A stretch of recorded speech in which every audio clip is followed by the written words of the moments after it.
Hello! I'm Elaine, and I'm a tour guide in the French Quarter. I do ghost tours. And I am not going to tell you the stories that I tell on my tour, because you gotta pay for those. But if you want to hear some interesting things that have happened to me while I'm leading random drunk people around the French Quarter, I got you. It's that time of the year again. Pascal on tours kind of time of the year. Now, luckily, neither me nor any of my guests, knock on wood, have actually passed out on any of my tours yet from heat this year. But I know two separate tour guides who a couple of days ago just didn't make it through their entire tour. Like, one had to contact the office and be like, I'm sorry, I can't finish. And the other is another friend who works for a different company who just stumbled through the last stop, skipping entire chunks and speaking only semi-coherently before finally just dismissing the guests. So it's hot out there. And 2 days ago now, I almost passed out on a tour. So I had a 5 p.m. and an 8 p.m. that day, which is never a good sign, especially in a heat index of 106. And I was running just a hair late, like not like I'm going to be late, but I'm going to be arriving right on time. And I was the only tour guide for the 5 p.m. So the second I get there, I look at my clock and I'm like, run to get the sign and get back before any of the guests get here. And I literally run across the street. And as I was doing it, I was thinking, this is a mistake. It's too hot to be this active for me. But I did it anyway, and I got back with that sign, and the second I put it down, I could feel the tension building in my head, and I'm like, oh, I've already made the mistake.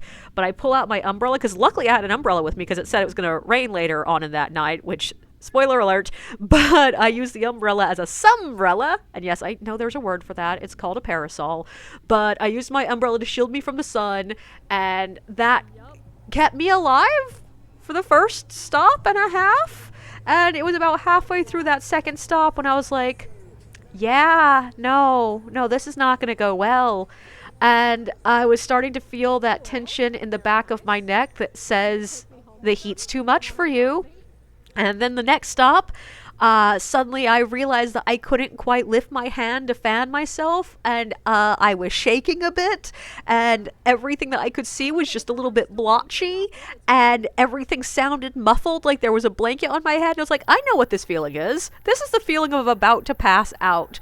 And so that was supposed to be like a full-length lanyap, like 3 to 4 minutes. And no, that was like one sentence. Because also at the exact same time, I'm looking at one of my guests, and she has just gone from beet red to white with a faint bluish hint, which if you don't know, that is a sign of either heat stroke or heat exhaustion. And when you see people go sheet white like that in the heat, it's time to get them somewhere shaded with liquid. So I was like, okay, we're going to the bar. We're just going straight to the bar. That's what we're doing.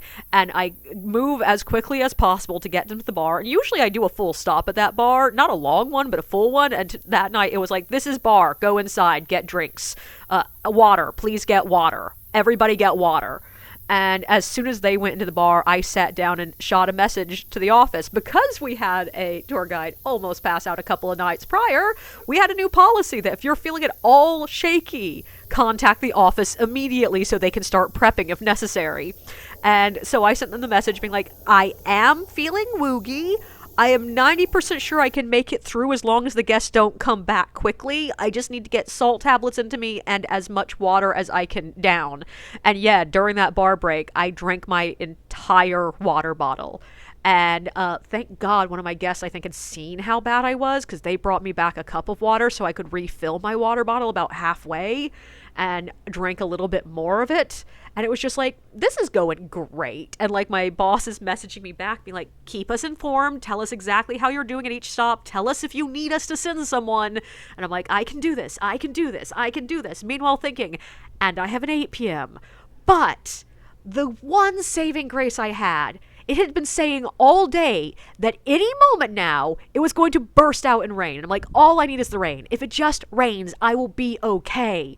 And those last 3 stops on that tour, I did every single one of them clinging to any surface I could.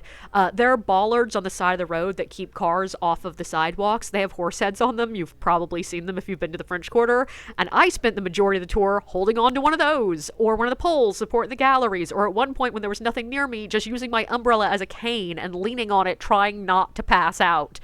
And I think I did an okay job, and the guests didn't notice too bad, considering they all seemed very cheerful when they walked away. I got a good tips. I think I got a review off of that one. It turned out fine, but I immediately went straight to the coffee house to sit in AC as long as humanly possible to get more water into me and to get something frozen into me just in a desperate attempt to cool down my core, which is a bad idea. You shouldn't cool down that quickly, but you don't make good decisions when you have heat exhaustion.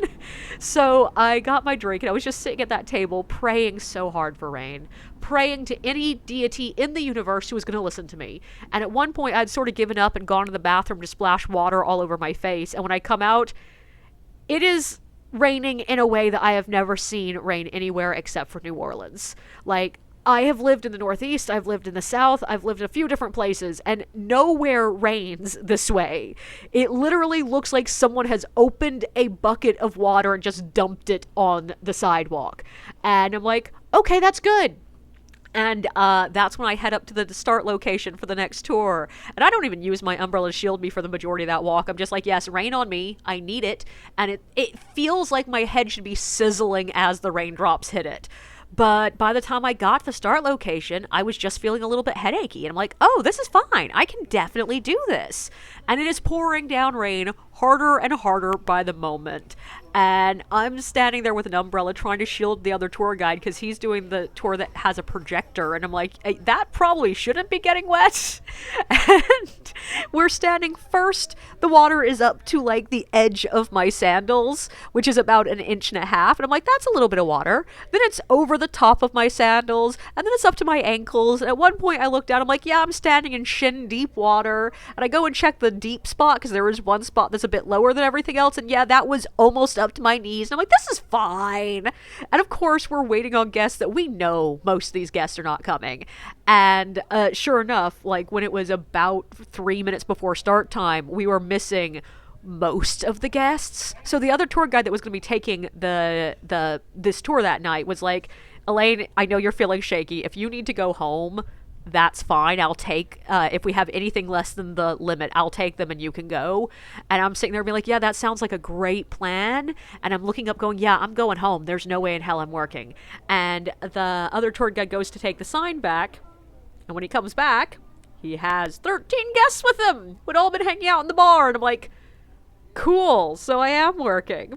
And I had the best guest that night. By the way, there was also another group that came up right when I was about to get ready to just go, who was like, hi, I am on the tour. Is there any dry land nearby I can park on? Because we're pulled into a space that is like, the water's up to our doors. And I'm like, try in the quarter proper, because yeah, the quarter proper is some of the highest ground in the French Quarter in New Orleans. You're more likely to find dry land there than anywhere else. And he was like, can you give me a street? I'm like, nope, just turn into the quarter. And he came back a few minutes later being like, we just decided to just hope. And I'm like, cool, let's do this. But yeah, my guests were great that night. And there were a couple points that like literally I could not hear myself over the rain on my umbrella.